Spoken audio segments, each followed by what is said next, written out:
Pour l'instant, les voyages sur l'orbite de Saturne sont réservés aux engins spatiaux non habités. Mais on peut s'aventurer sur une des 48 lunes qui tournent autour de la planète.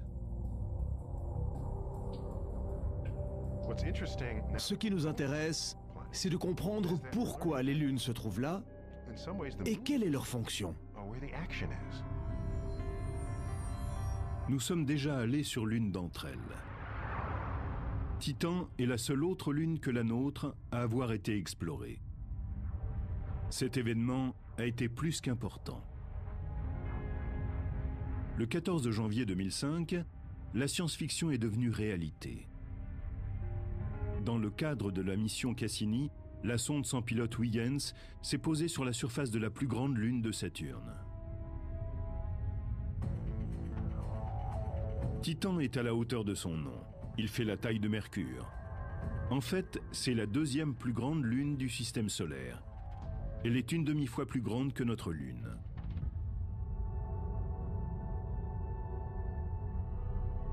Tout en étant séduisante à bien des égards, Titan ressemble beaucoup à la Terre.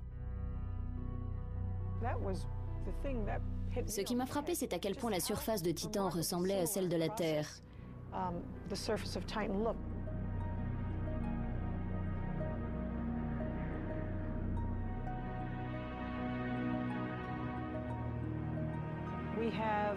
Il y a des rivières qui alimentent des lacs, il y a des vents.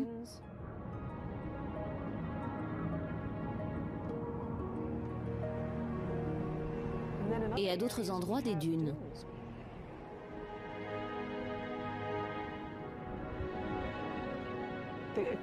Sur la zone équatoriale de Titan, en tout cas du côté dont nous possédons des images radars,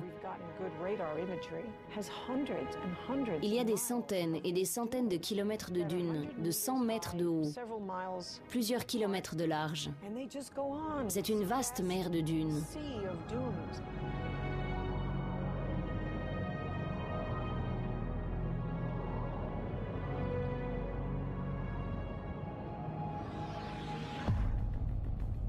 Ce sont peut-être des gisements d'hydrocarbures solides.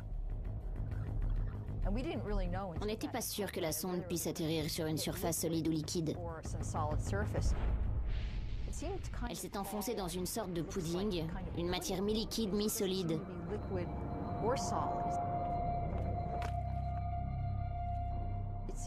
On dirait que la surface de Titan est gluante. Ni terre, ni mer, mais quelque chose d'intermédiaire. C'est très étonnant.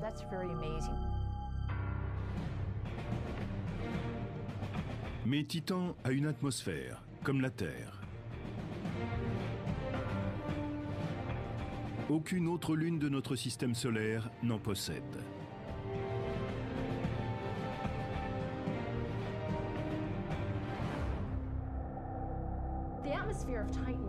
L'atmosphère de Titan est très épaisse et très massive.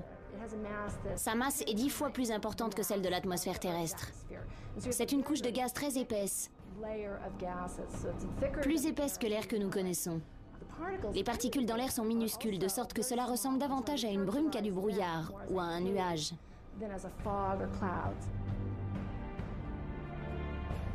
Cette brume mesure plus de 300 km d'épaisseur.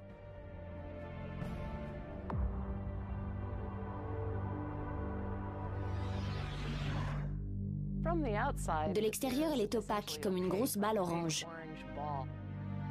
Mais quand la sonde Huygens est descendue dans l'atmosphère, celle-ci était assez transparente pour qu'on puisse observer, voir les caractéristiques de la surface. Ce n'est pas comme une journée de brouillard à Los Angeles. Ce n'est pas la couleur de l'atmosphère qui intrigue le plus les scientifiques, c'est sa composition. De l'azote et du méthane. Les mêmes gaz qui auraient composé l'atmosphère de la Terre au début. L'idée que l'atmosphère de Titan serait semblable à celle de la Terre à sa naissance il y a 4 milliards d'années nous ravit et nous intéresse beaucoup. C'est l'une des choses que nous étudions de près dans notre laboratoire.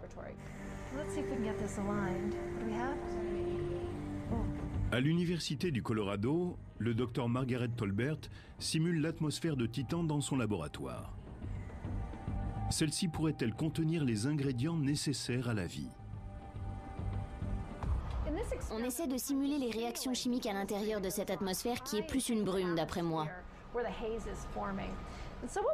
Nous avons ici une chambre de réaction et dedans de l'azote et du méthane,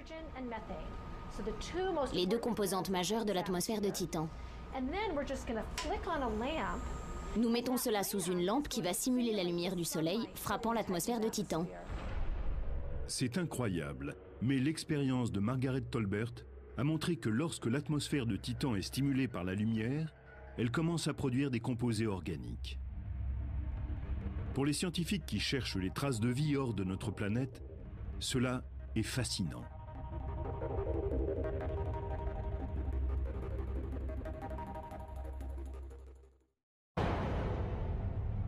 Alors que les scientifiques fouillent la galaxie pour y détecter des signes de vie, certains résultats dans notre propre système solaire sont passionnants.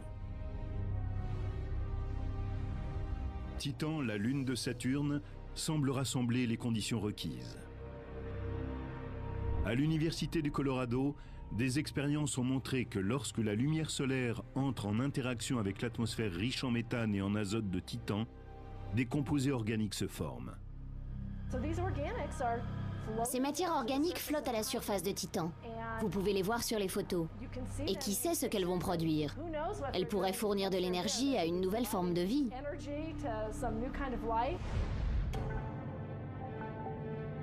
Il faudrait des recherches plus approfondies pour déterminer s'il y a vraiment de la vie sur Titan ou si elle pourrait s'y développer un jour.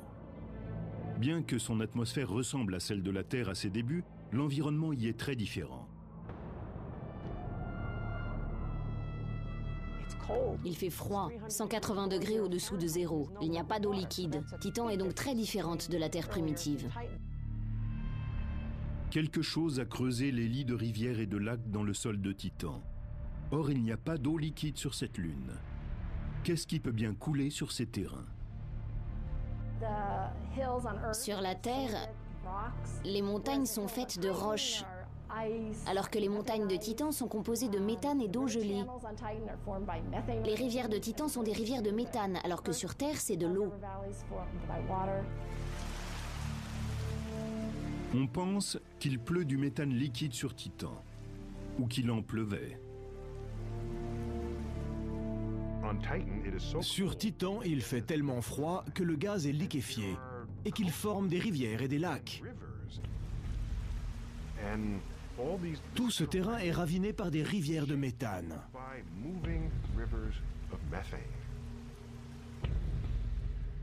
C'est vraiment très intriguant. Le méthane est le principal composant du gaz naturel, du propane et du butane, qui sont des sources d'énergie. Il y a beaucoup d'hydrocarbures. Il y a de grandes quantités d'hydrocarbures légers sur Titan. Ils brûlent quand ils entrent en contact avec de l'oxygène. Il y a donc beaucoup d'énergie là-bas. Il y en aurait assez sur la surface de cette lune énorme pour subvenir à tous les besoins de la Terre pour très longtemps. Il y a d'énormes gisements de gaz naturel sur Titan. Ce serait génial de pouvoir les exploiter. Mais cela reviendrait sans doute trop cher d'aller chercher ce méthane et de le ramener sur Terre. Il ne pourra jamais servir d'énergie ici.